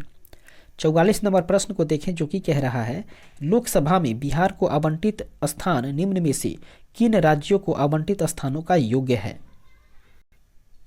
दोस्तों इस प्रश्न के लिए आंसर के तौर पे स्टार मार्किंग की गई है। हम लोग देखते हैं इसके डिस्क्रिप्शन को जो कि कह रहा है वर्ष 2000 ईस्वी में बिहार के विघटन के पूर्व वहां पर लोकसभा सीटों की संख्या 54 थी। झारखंड 14 सीटों के निर्माण के बाद वहां मात्र 40 सीटें बच गई। इस प्रकार मध्य प्रदेश में 40 सीटें थी, जो छत्तीसगढ़ अर्थात 11 सीटों के निर्माण के बाद 29 बच चुकी है। चूंकि प्रश्न विघटन के पूर्व का है, इसलिए बिहार 54 सीटों को लोकसभा के लिए आवंटित स्थान, असम के 14 सीटें तथा मध्य प्रदेश की 40 सीटों की लोकसभा सीटों के योग के बराबर था। परंतु वर्तमान में लोकसभा में बिहार के पास कुल मिलाकर के 40 सीटें हैं, जो निम्नांकित राज्यों के आवंटन स्थानों का योग है। अर्थात बात करें दोस्तों गुजरात का 26 और असम का 14, कुल मिलाकर के 40। उसके बाद में ये गुजरात और झारखंड का मिलाकर 40, मध्य प्रदेश और छत्तीसगढ़ का मिलाकर 40। वहीं बात करें दोस्तों तमिलनाडु और सिक्किम, उसके बाद तमिलनाडु और मिजोरम, तमिलनाडु और नागालैंड के मिलाकर के 40। वहीं बात करें उत्तर प्रदेश की सीटों की 80 की आधी 40 बिहार की लोकसभा सीटें हैं। आगे बढ़ते हैं नेक्स्ट क्वेश्चन। 45 नंबर प्रश्न कह रहा है निम्नलिखित में से राज्यों के किस युग्म को लोकसभा में समान सीटें प्राप्त हैं। दोस्तों निम्नलिखित में से राज्यों के किस युग्म को लोकसभा में समान सीटें प्राप्त हैं। इसके लिए देखते हैं इसके और भी ऑप्शंस और डिस्क्रिप्शंस को। इस तरीके से इसका आंसर हो जाएगा, स्टार पॉइंट दिया हुआ है। हम लोग देखते हैं इसके डिस्क्रिप्शन को जो कि कह रहा है दिए गए विकल्पों से राज्य अर्थात पंजाब राज्य की बात करें तो लोकसभा में स्थान है 13, वहीं असम का 14, गुजरात का 26, राजस्थान का 25, मध्य प्रदेश 29, तमिलनाडु 39, आंध्र प्रदेश 25, जबकि पश्चिम बंगाल की बात करें तो वो है दोस्तों 42 और छत्तीसगढ़ की 11, जो कि महाराष्ट्र की है 48। दोस्तों अविभाजित आंध्र प्रदेश में 42 जो है वो लोकसभा सीटें थी। उसके बाद में आंध्र प्रदेश के विभाजन के पश्चात अब वहां कुल मिलाकर के 25 लोकसभा सीटें ही हैं। शेष 17 सीटें तेलंगाना राज्य को प्राप्त हो चुकी है। वर्तमान में असम एवं झारखंड दोनों के मिलाकर 14, अरुणाचल प्रदेश, गोवा, मणिपुर, मेघालय और त्रिपुरा सभी में 2-2 तथा मिजोरम, नागालैंड एवं सिक्किम सभी में 1-1 राज्यों के ऐसे समूह हैं जिसमें लोकसभा सीटें की संख्या समान है। आगे बढ़ते हैं 46 नंबर प्रश्न जो कि कह रहा है निम्नलिखित युग्मों में से कौन सा युग्म सही नहीं है। अर्थात एक तरफ राज्य है और दूसरी तरफ लोकसभा में उसका स्थान है। दोस्तों इसके लिए हम लोग देखते हैं, इसमें स्टार पॉइंट किया गया है। हम लोग देखते हैं इसके डिस्क्रिप्शन को। इसके ऊपर वाले प्रश्न में भी हम लोगों ने राज्य और लोकसभा में स्थान से संबंधित प्रश्न को देखा है। तो आगे बढ़ते हैं और देखते हैं 47 नंबर प्रश्न, जो कि कह रहा है लोकसभा में राज्यों के प्रतिनिधित्व को सुमेलित करिए। दोस्तों, राज्य के प्रतिनिधित्व की बात करें तो आंध्र प्रदेश में कितने प्रतिनिधित्व हैं? तो इसका सही मिलान जो है दोस्तों वो हो जाएगा, दोस्तों बात करें इसके सही मिलान की तो 3 का हो जाएगा दोस्तों 1। अर्थात बात करें दोस्तों हम लोग महाराष्ट्र के बारे में, तो महाराष्ट्र का हो जाएगा दोस्तों 48। और इसके बाद बात कर लेते हैं हम लोग छत्तीसगढ़ की, तो छत्तीसगढ़ का हो जाएगा 11। जबकि हम लोग बात करें अब आंध्र प्रदेश की, तो आंध्र प्रदेश का हो जाएगा दोस्तों, आंध्र प्रदेश का हो जाएगा आपका 25। और वहीं इसके बाद बात करते हैं डी में दोस्तों, जो है वो आपका हो जाएगा पश्चिम बंगाल का 42। जबकि तमिलनाडु की बात करें तो वो हो जाएगा दोस्तों 39। अर्थात इस तरीके से इसके हम लोग कूट को देखें तो कूट के अनुसार इसका राइट आंसर हो जाएगा ऑप्शन नंबर डी, इसका सही आंसर हो जाएगा। और इसके डिस्क्रिप्शन को हम लोग ऊपर के प्रश्न में देख चुके हैं। फिलहाल आगे बढ़ते हैं, नेक्स्ट क्वेश्चन को देखते हैं 48 नंबर प्रश्न, जो कि कह रहा है निम्नलिखित राज्यों या संघ शासित क्षेत्रों के क्रम समूह में से किसकी लोकसभा में केवल 1 सीटें हैं? इसका सही आंसर हो जाएगा दोस्तों चंडीगढ़, सिक्किम और मिजोरम। ऑप्शन नंबर डी इसका राइट आंसर होगा। इसके डिस्क्रिप्शन को देखें, जो कि कह रहा है चंडीगढ़, सिक्किम, मिजोरम, नागालैंड तथा पुद्दुचेरी में लोकसभा की मात्र 1 सीटें हैं। त्रिपुरा, गोवा, मेघालय, मणिपुर, दादरा और नगर हवेली तथा दमन और दीप और अरुणाचल प्रदेश में लोकसभा की 2-2 सीटें हैं। ध्यातव्य है कि दादरा और नगर हवेली तथा दमन और दीप संघ शासित राज्य क्षेत्रों का आपस में विलय कर दिया गया है। इस तरीके से 49 नंबर प्रश्न, जो कि कह रहा है निम्नलिखित में से किस राज्य से लोकसभा के 2 सदस्य निर्वाचित किए जाते हैं? इसका सही आंसर हो जाएगा त्रिपुरा से। ऑप्शन नंबर ए इसका राइट आंसर होगा। और इसके डिस्क्रिप्शन को हम लोग ऊपर देख चुके हैं। फिलहाल देखते हैं 50वें नंबर प्रश्न, जो कि कह रहा है निम्नलिखित में से कौन सा एक लोकसभा का सर्वाधिक बड़ा क्षेत्रफल के अनुसार निर्वाचित क्षेत्र है? दोस्तों वो है लद्दाख। ऑप्शन नंबर बी इसका राइट आंसर होगा। इसके डिस्क्रिप्शन को देखें, जो कि कह रहा है क्षेत्रफल के आधार पर 5 बड़े लोकसभा निर्वाचक क्षेत्र क्रमशः लद्दाख, उसके बाद में बाड़मेर, उसके बाद कच्छ, उसके बाद अरुणाचल प्रदेश और अरुणाचल पश्चिम क्षेत्र है। दोस्तों क्षेत्रफल की दृष्टि से सबसे छोटा लोकसभा निर्वाचन क्षेत्र की बात करें तो दिल्ली की चांदनी चौक है, जो कि 10.59 वर्ग किलोमीटर में है। आगे बढ़ते हैं, नेक्स्ट क्वेश्चन देखते हैं 51 नंबर प्रश्न, जो कि कह रहा है दोस्तों डिलिमिटेशन के बाद यूपी में निर्वाचकों की संख्या के अनुसार सबसे बड़ा लोकसभा सदस्य क्षेत्र कौन सा है? इसके लिए दोस्तों स्टार किया गया है, स्टार मार्किंग दी गई है। हम लोग देखते हैं इसके डिस्क्रिप्शंस को, जो कि कह रहा है वर्ष 2008 में लागू परिसीमन के बाद वर्तमान में 2019 के लोकसभा चुनाव के आंकड़ों के अनुसार उत्तर प्रदेश में निर्वाचकों की संख्या के अनुसार सबसे बड़ा लोकसभा संसदीय क्षेत्र गाजियाबाद है। उसके बाद में दोस्तों क्रमशः गौतम बुद्ध नगर और उन्नाव का स्थान आता है। इस तरीके से आगे बढ़ते हैं और देखते हैं 52 नंबर प्रश्न, जो कि कह रहा है वर्तमान में लोकसभा के निर्वाचन क्षेत्र के लिए चुनाव व्यय की अधिकतम राशि क्या है?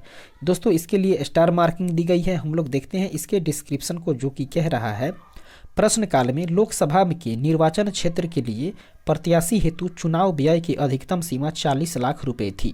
वर्तमान में 6 जनवरी 2022 ईस्वी से लोकसभा निर्वाचन क्षेत्र के लिए आम चुनाव व्यय की अधिकतम सीमा 95 लाख रुपये, कुछ राज्यों या संघ शासित क्षेत्रों में 75 लाख रुपये तथा विधानसभा निर्वाचन क्षेत्र के लिए 40 लाख रुपये, कुछ राज्यों या संघीय क्षेत्रों में 28 लाख रुपये निर्धारित की गई है। इस तरीके से आगे बढ़ते हैं, नेक्स्ट क्वेश्चन देखते हैं 53 नंबर प्रश्न, जो कि कह रहा है लोकसभा चुनाव के मामले में सामान्य वर्ग के उम्मीदवारों तथा अनुसूचित जाति या अनुसूचित जनजाति के उम्मीदवारों द्वारा जमा की जाने वाली जमानत राशि कितनी है? दोस्तों इसके लिए भी स्टार मार्किंग की गई है। हम लोग देखते हैं इसके डिस्क्रिप्शन को, जो कि कह रहा है लोक प्रतिनिधित्व अधिनियम 1951 की धारा 34 के तहत प्रश्न काल में यह राशि सामान्य वर्ग एवं अनुसूचित जाति या अनुसूचित जनजाति वर्ग के उम्मीदवारों के लिए क्रमशः 10,000 रुपये और 5,000 रुपये थी। वर्ष 2010 में अगंभीर प्रत्याशियों की संख्या कम करने हेतु जमानत राशियां बढ़ा दी गई, जो इस प्रकार से है। दोस्तों, लोकसभा चुनाव के संदर्भ में सामान्य वर्ग की बात करें तो वो 25,000 रुपये हो गई है, और अनुसूचित जाति और जनजाति की बात करें तो वो 12,500 रुपये हो चुकी है। जबकि विधानसभा चुनाव में सामान्य वर्ग की है 10,000 रुपये और अनुसूचित जाति और अनुसूचित जनजाति वर्ग के लिए 5,000 रुपये तय की गई है। इसके बाद देखते हैं 54 नंबर प्रश्न, जो कि कह रहा है लोकसभा चुनाव का कोई प्रत्याशी अपनी जमानत खो देता है यदि उसे प्राप्त न हो सके। दोस्तों, लोकसभा चुनाव का कोई भी प्रत्याशी अपनी जमानत को खो देता है यदि उसे, बात करें दोस्तों, इसमें इसका ऑप्शन नंबर डी सही उत्तर दिया जा रहा है, ऊपर में से कोई नहीं। फिलहाल हम लोग देखते हैं इसके डिस्क्रिप्शन को, जो कि कह रहा है लोकसभा चुनाव में यदि कोई प्रत्याशी वैध मतों का 1/6 भाग प्राप्त नहीं कर पाता है तब उस उम्मीदवार की जमानत राशि जब्त की जाती है, अर्थात वह अपनी जमानत को खो बैठता है। आगे बढ़ते हैं 55 नंबर प्रश्न, जो कि कह रहा है लोकसभा का पहला आम चुनाव कब हुआ था। दोस्तों, लोकसभा का पहला आम चुनाव की बात करें तो 1952 ईस्वी में हुआ था। ऑप्शन नंबर बी इसका राइट आंसर होगा। इसके डिस्क्रिप्शन को देखें, जो कि कह रहा है लोकसभा का प्रथम चुनाव 25 अक्टूबर 1951 से 21 फरवरी 1952 ईस्वी तक चला था। यह चुनाव कुल 479 सीटों के लिए हुआ था। प्रथम लोकसभा का पहला अधिवेशन 13 मई 1952 ईस्वी को हुआ था। नेक्स्ट देखते हैं दोस्तों 56 नंबर प्रश्न, जो कि कह रहा है किस लोकसभा का कार्यकाल लगभग 6 वर्ष का था। बात करें दोस्तों तो वो 5वीं लोकसभा का कार्यकाल जो है वो 6 वर्ष का था। ऑप्शन नंबर ए इसका राइट आंसर होगा।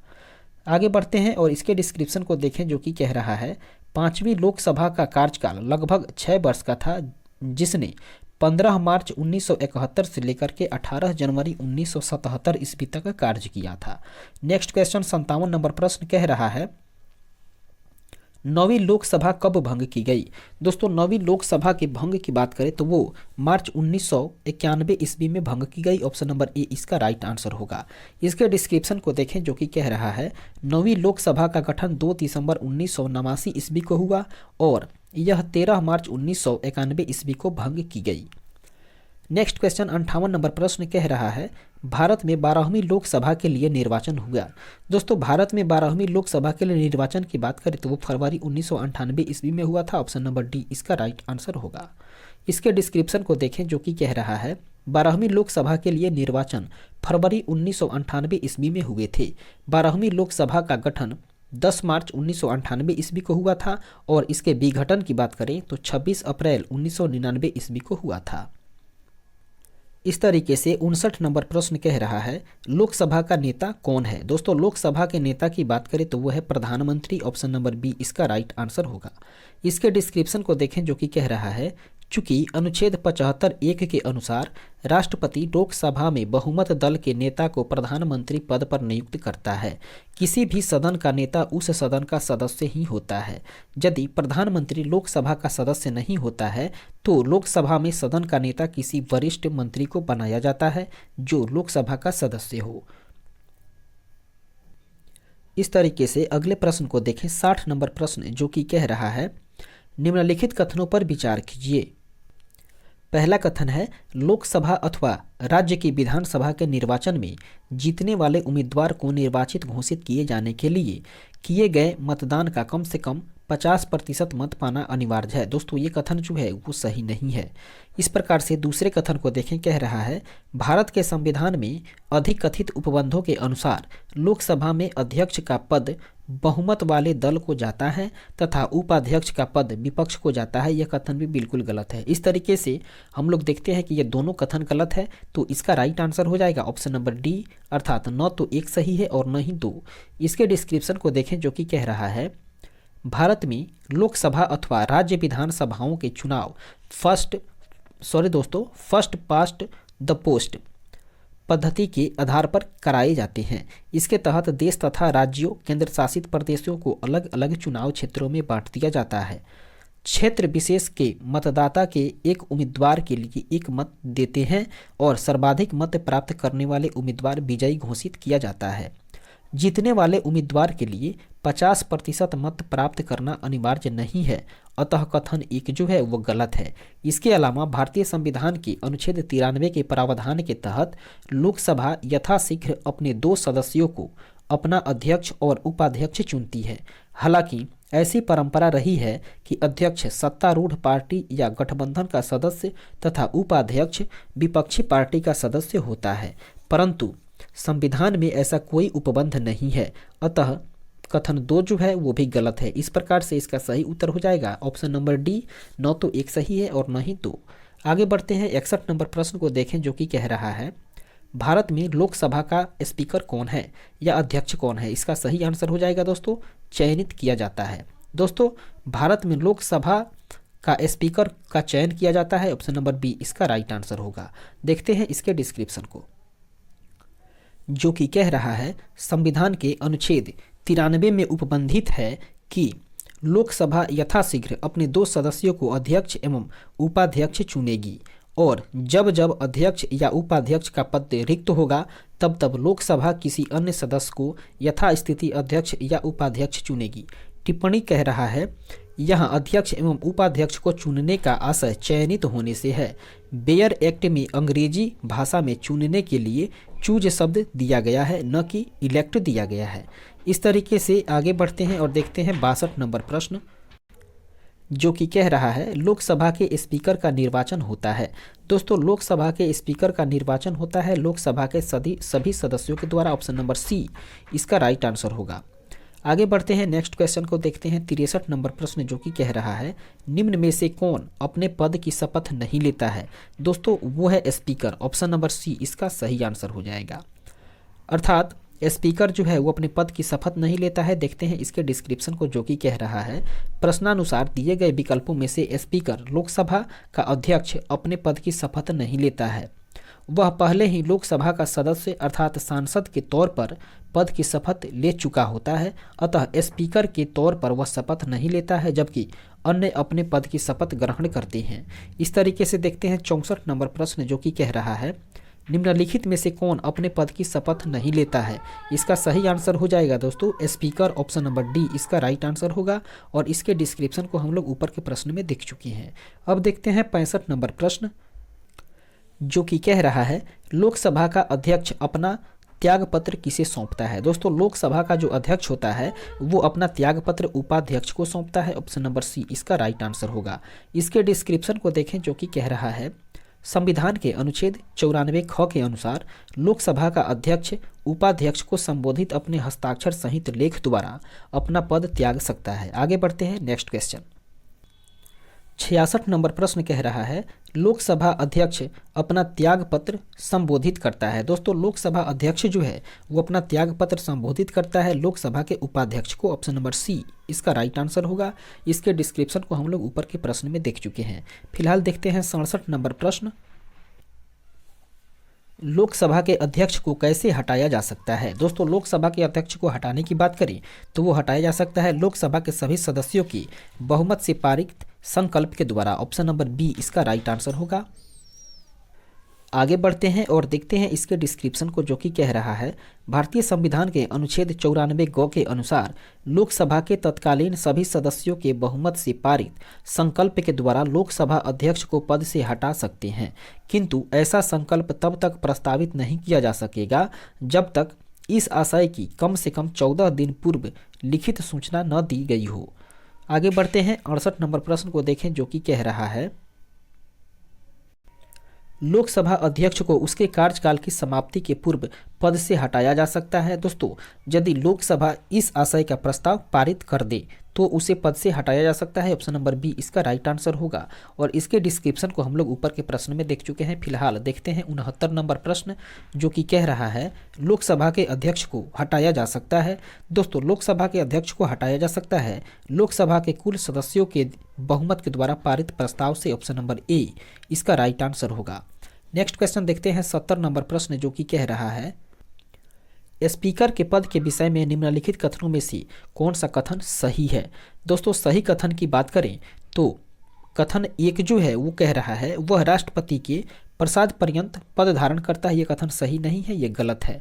दूसरा कथन है कह रहा है ये आवश्यक नहीं कि अपने निर्वाचन के समय वह सदन का सदस्य हो, परंतु उसे अपने निर्वाचन के बाद 6 माह के भीतर सदन का सदस्य हो जाना पड़ेगा, ये कथन भी बिल्कुल गलत है। देखते हैं अगले कथन को। ऑप्शन सी कह रहा है यदि सामान्य अवधि से पूर्व सदन को भंग कर दिया जाए तो उसे पद छोड़ना पड़ेगा, ये कथन भी बिल्कुल गलत है। और चौथा कथन अर्थात डी ऑप्शन कह रहा है यदि वह त्याग पत्र देना चाहे तो उसे अपना त्याग पत्र उपाध्यक्ष को संबोधित करना होगा, ये कथन बिल्कुल सही है। इस तरीके से इसका राइट आंसर होगा ऑप्शन नंबर डी। इसके डिस्क्रिप्शन को देखें जो कि कह रहा है लोकसभा अध्यक्ष को लोकसभा के सदस्यों द्वारा अपने बीच से ही किसी सदस्य में से चुना जाता है, साथ ही लोकसभा के सदस्य ही प्रस्ताव पारित कर उसे पद से हटा सकते हैं। अनुच्छेद 94 ख के तहत जब वह त्याग पत्र देता है तो वह अपने त्याग पत्र को लोकसभा के उपाध्यक्ष को संबोधित करता है। साथ ही अनुच्छेद 94 के द्वितीय परंतुक के अनुसार जब कभी लोकसभा का विघटन किया जाता है तो विघटन के पश्चात होने वाली लोकसभा के प्रथम अधिवेशन के ठीक पहले तक अध्यक्ष अपने पद की रिक्ति नहीं करेगा। इसके बाद आगे बढ़ते हैं, देखते हैं 71 नंबर प्रश्न जो कि कह रहा है लोकसभा अध्यक्ष के पद के विषय में निम्नलिखित कथनों पर विचार करिए। पहला कथन कह रहा है इन तीनों कथनों में से बताना है कि कौन सा कथन सही है। दोस्तों सही कथन के बारे में बात करें तो जो तीसरा कथन है वो बिल्कुल सही है, अर्थात यदि वह त्याग पत्र देना चाहे तो उसे अपना त्याग पत्र उपाध्यक्ष को संबोधित करना होगा। इस तरीके से इसके कूट को देखते हैं तो इसका राइट आंसर हो जाएगा ऑप्शन नंबर बी, अर्थात केवल तीसरा कथन जो है वो सही है। और इसके डिस्क्रिप्शन को हम लोग ऊपर के प्रश्न में देख चुके हैं। फिलहाल देखते हैं 72 नंबर प्रश्न जो कि कह रहा है प्रोटेम स्पीकर का कर्तव्य होता है। दोस्तों प्रोटेम स्पीकर का कर्तव्य होता है सदस्यों को शपथ दिलाना, ऑप्शन नंबर बी इसका राइट आंसर हो जाएगा। आगे बढ़ते हैं और देखते हैं इसके डिस्क्रिप्शन को जो कि कह रहा है नवनिर्वाचित सदन में लोकसभा अध्यक्ष अर्थात स्पीकर के चुनाव से पूर्व सदन के सामान्यतः वरिष्ठतम सदस्य को प्रोटेम स्पीकर के रूप में चुना जाता है जो कि नवनिर्वाचित सदस्यों को शपथ दिलाता है। आगे बढ़ते हैं नेक्स्ट क्वेश्चन। 73 नंबर प्रश्न कह रहा है प्रोटेम स्पीकर सामान्यतः किसे नियुक्त किया जाता है। इसका सही आंसर हो जाएगा दोस्तों नवनिर्वाचित लोकसभा के वरिष्ठतम सदस्यों में से एक को, ऑप्शन नंबर सी इसका राइट आंसर होगा। और इसके डिस्क्रिप्शन को हम लोग ऊपर के प्रश्न में देख चुके हैं। फिलहाल देखते हैं 74 नंबर प्रश्न जो कि कह रहा है लोकसभा अध्यक्ष अर्थात स्पीकर को कास्टिंग वोट का प्रयोग केवल करते हैं। दोस्तों वो किया जाता है जब वोट बराबर बराबर होने के नाते टाई हो जाए, तब ऑप्शन नंबर डी इसका राइट आंसर होगा। इसके डिस्क्रिप्शन को देखें जो कि कह रहा है अनुच्छेद 101 के तहत अर्थात अनुच्छेद 100 और उसका खंड 1 के तहत लोकसभा अध्यक्ष अर्थात स्पीकर को कास्टिंग वोट अर्थात निर्णायक मत का प्रयोग केवल तब करते हैं जब किसी विषय के संदर्भ में हुए मतदान में सत्ता पक्ष एवं विपक्ष दोनों के वोट बराबर बराबर होने के कारण टाई की स्थिति हो जाए, परंतु अनुच्छेद 96(2) के तहत वह उसे पद से हटाने का प्रस्ताव पर प्रथमतः मत देने का हकदार है, किंतु मत बराबर होने की दशा में मत देने का हकदार नहीं है। आगे बढ़ते हैं नेक्स्ट क्वेश्चन देखते हैं 75 नंबर प्रश्न जो कि कह रहा है संविधान का निम्न अनुच्छेदों में से कौन एक उपबंधित करता है कि मत बराबर होने की दशा में लोकसभा के अध्यक्ष का मत निर्णायक होगा और वह उसका प्रयोग करेगा। ये कहता है दोस्तों अनुच्छेद 100, ऑप्शन नंबर सी इसका राइट आंसर होगा। इसके डिस्क्रिप्शन को हम लोग ऊपर के प्रश्न में देख चुके हैं। फिलहाल देखते हैं 76 नंबर प्रश्न जो कि कह रहा है लोकसभा के प्रथम अध्यक्ष कौन थे। दोस्तों लोकसभा के प्रथम अध्यक्ष हुआ करते थे मावलंकर, ऑप्शन नंबर ए इसका राइट आंसर होगा। आगे बढ़ते हैं और देखते हैं इसके डिस्क्रिप्शंस को जो कि कह रहा है पहली लोकसभा के गठन के पश्चात इसकी प्रथम बैठक 13 मई 1952 ईस्वी को हुई थी। 15 मई 1952 ईस्वी को गणेश वासुदेव मावलंकर लोकसभा के प्रथम अध्यक्ष बने हुए थे, अर्थात जीवी मावलंकर जो कि गणेश वासुदेव मावलंकर के नाम से जाने जाते हैं और वे अपनी मृत्यु अर्थात 27 फरवरी 1956 ईस्वी तक वे इस पद पे बने रहे थे। पहली लोकसभा के शीर्ष कार्यकाल के लिए तत्कालिक उपाध्यक्ष एम अनंत शयनम अयंगर लोकसभा अध्यक्ष 8 मार्च 1956 ईस्वी को बने थे। आगे बढ़ते हैं 77 नंबर प्रश्न को देखें जो कि कह रहा है भारत की प्रथम लोकसभा के पहले अध्यक्ष कौन थे। इसका सही आंसर हो जाएगा दोस्तों जीवी मावलंकर, ऑप्शन नंबर ए इसका राइट आंसर होगा और इसके डिस्क्रिप्शन को हम लोग ऊपर के प्रश्न में देख चुके हैं। फिलहाल 78 नंबर प्रश्न को देखें जो कि कह रहा है प्रथम स्पीकर जिनके विरुद्ध लोकसभा में अविश्वास का प्रस्ताव लाया गया था वे थे दोस्तों जीवी मावलंकर, ऑप्शन नंबर बी इसका राइट आंसर होगा। इसके डिस्क्रिप्शन को देखें जो कि कह रहा है 15 दिसंबर 1954 ईस्वी को आचार्य जेबी कृपलानी सहित विपक्ष के 21 सांसदों के द्वारा लोकसभा के प्रथम अध्यक्ष गणेश वासुदेव मावलंकर अर्थात जीवी मावलंकर के विरुद्ध अविश्वास प्रस्ताव लाया गया था। इनके विरुद्ध यह प्रस्ताव 18 दिसंबर 1954 ईस्वी को लोकसभा द्वारा अस्वीकृत कर दिया गया था। नेक्स्ट क्वेश्चन देखते हैं 79 नंबर प्रश्न जो कि कह रहा है लोकसभा की प्रथम महिला अध्यक्ष कौन है। दोस्तों लोकसभा के प्रथम महिला अध्यक्ष की बात करें तो वो है Meira Kumar, option number D इसका राइट आंसर हो जाएगा। इसके डिस्क्रिप्शन को देखें जो कि कह रहा है 15वीं लोकसभा की अध्यक्ष मीरा कुमार ही लोकसभा की प्रथम महिला अध्यक्ष थी जो जून 2009 से इस पद के लिए चुनी गई थी और वर्तमान में 17वीं लोकसभा अध्यक्ष ओम बिड़ला हैं। आगे बढ़ते हैं 80 नंबर प्रश्न को देखें जो कि कह रहा है लोकसभा के वर्तमान उपाध्यक्ष कौन है। दोस्तों लोकसभा के वर्तमान उपाध्यक्ष बात करें 1999 में जब प्रश्न हुआ था, परीक्षा हुई थी, उसके तहत बात करें तो इनमें से कोई नहीं है, ऑप्शन नंबर डी इसका सही आंसर होगा। इसके डिस्क्रिप्शन को देखें जो कि कह रहा है प्रश्नकाल में वर्ष 1999 में लोकसभा के उपाध्यक्ष पीएम सईद थी। वर्तमान में 20 फरवरी 2022 की स्थिति के अनुसार लोकसभा अध्यक्ष भारतीय जनता पार्टी के ओम बिड़ला हैं जबकि उपाध्यक्ष का पद रिक्त है। आगे बढ़ते हैं, देखते हैं अगले प्रश्न को। 81 नंबर प्रश्न कह रहा है यदि उपाध्यक्ष लोकसभा की अध्यक्षता कर रहे हों तो उन्हें एक अधिकार प्राप्त होता है कि वह मत बराबरी की अवस्था में मतदान कर सकते हैं, ऑप्शन नंबर सी इसका राइट आंसर होगा। इसके डिस्क्रिप्शन को देखें जो कि कह रहा है लोकसभा अध्यक्ष का पद रिक्त होने पर तथा सदन की बैठक में अध्यक्ष की अनुपस्थिति में उपाध्यक्ष अध्यक्ष के तौर पे कार्य करता है। संसद के दोनों सदनों की संयुक्त बैठक में अध्यक्ष की अनुपस्थिति में उपाध्यक्ष पीठासीन होता है।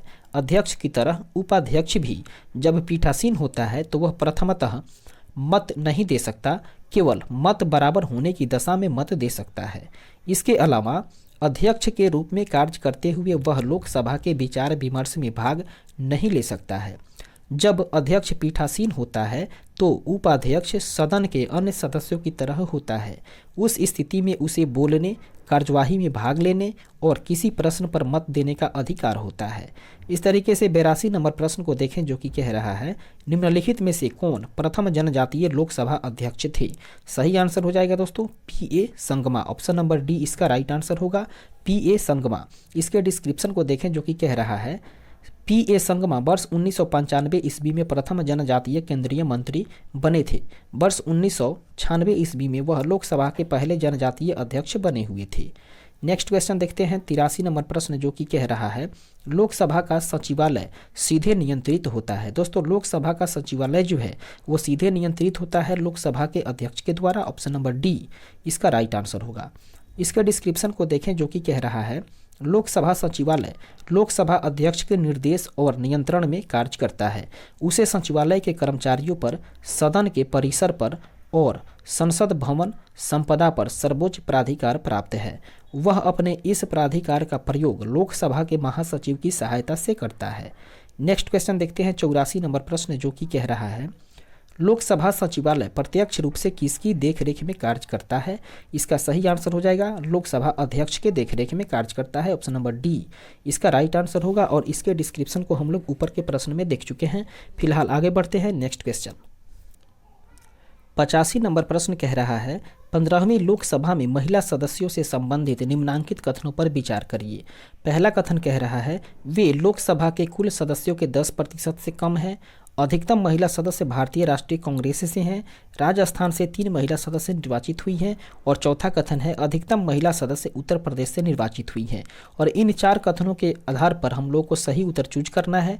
तो इसके अनुसार जो है वो स्टार मार्किंग की गई है, अर्थात इसमें वो ऑप्शंस नहीं है जो सही आंसर होगा। फिलहाल हम लोग देखते हैं इसके डिस्क्रिप्शन को जो कि कह रहा है मई 2019 में निर्वाचित 17वीं लोकसभा में कुल महिला सदस्यों की भागीदारी लगभग 14% रही है। अर्थात कथन में दिया हुआ था 10%, लेकिन यहाँ पर है 14%।